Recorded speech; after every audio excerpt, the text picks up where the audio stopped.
ये सब सारा समस्या हम लोग स्टोरी ऑफ पालमपुर में देख रहे हैं कि बहुत सारे लोगों का यहाँ पर शोषण हो रहा है। बहुत सारे किसान, कुछ किसानों का वर्णन है इसमें।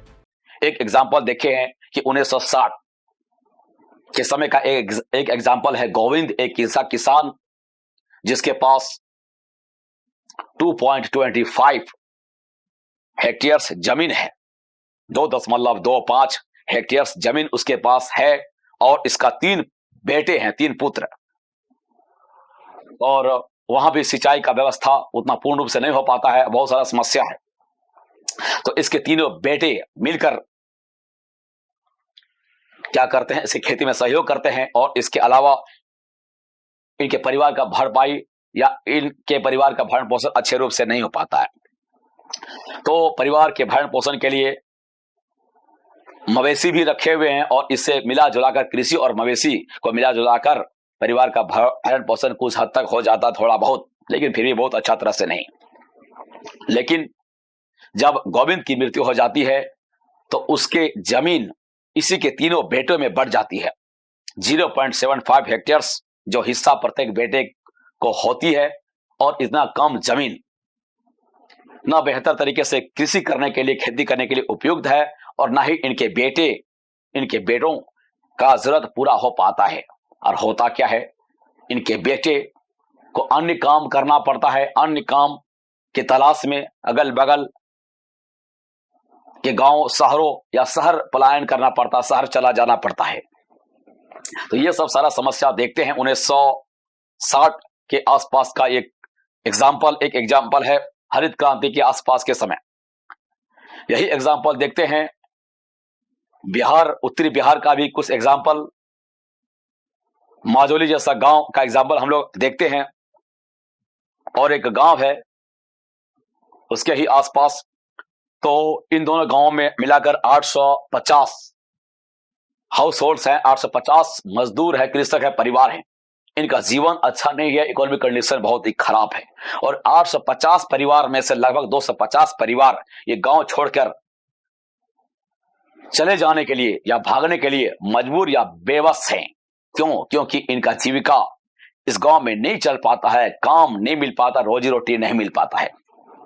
तो इस प्रकार के 850 परिवार में से 250 परिवार लगभग इस गांव को छोड़ के चले जाते हैं शहर, काम ढूंढने के लिए, मजदूरी का काम ढूंढने के लिए, दिहाड़ी का काम ढूंढने के लिए, दिहाड़ी मजदूर बनने के लिए। तो कहां जाते हैं इस प्रकार के गांव के युवक या व्यक्ति, युवतियां? जाते हैं दिल्ली में मजदूरी खोजने के लिए, पंजाब, हरियाणा में मजदूरी और कृषि में काम करते हैं। इसके अलावा सूरत जैसे शहरों में, मुंबई जैसे शहरों में, और कुछ दक्षिण भारत में भी जैसे बेंगलोर, तमिलनाडु, केरल, इस तरह से जगहों में अलग अलग कामों के लिए, मजदूरी करने के लिए, काम खोजने के लिए चले जाते हैं और घर छोड़ने के लिए, अपना राज्य छोड़ने के लिए बेबस हो जाते हैं। क्योंकि शोषण काम नहीं है, इन लोगों के पास जमीन नहीं है, कृषि नहीं कर सकते, बहुत सारे के लोगों के पास पूंजी नहीं है और ह्यूमन स्किल नहीं है, या यूं कहे वैसा स्किल डेवलपमेंट नहीं किया है। तो राष्ट्रीय शिक्षा नीति 1986 क्या बताता है? बताता दिमाग का बत्ती खोलना। दिमाग का बत्ती अगर खोल दिया जाए तो आज के समय दुनिया के किसी भी कोने में रहकर लाखों नहीं करोड़ों अरबों रुपए कमाए जा सकते हैं। वो ऐसा क्या चीज है जो लोग लाखों करोड़ रुपए कमा सकते हैं कहीं पर भी रह के, चाहे खेत हो चाहे नहीं हो। आज के समय में 2024 एक ही चीज है, वह ह्यूमन रिसोर्स डेवलपमेंट है, जो ह्यूमन स्किल डेवलपमेंट है। पढ़ना लिखना, पढ़ाई में इन्वेस्टमेंट करना, पढ़ाई में पैसा खर्चा करना, व्यक्तित्व का विकास करना, पर्सनैलिटी का डेवलपमेंट करना, नॉलेज का इंप्रूवमेंट करना, विभिन्न प्रकार के काम हमारे आसपास है, उसको समझना, जानना, काम को पकड़ना, काम को करने की एबिलिटी। और यह एबिलिटी कहां से मिलता है?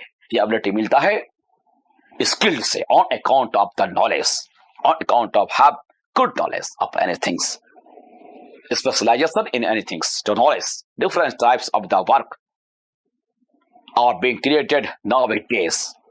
Matter is that the people must be able to grab that work, to hold that work, to snatch that work. Survival of the fittest, और यह नियम यहाँ अर्थव्यवस्था में भी लागू होता है। तो हम देखते हैं ये पालमपुर गांव की कहानी जो देख रहे थे अर्थव्यवस्था का, वहीं पर हम लोग माजुली जैसे गांव जो बिहार में है, बिहार के उत्तर भाग में है, ये भी हम लोगों ने देखा।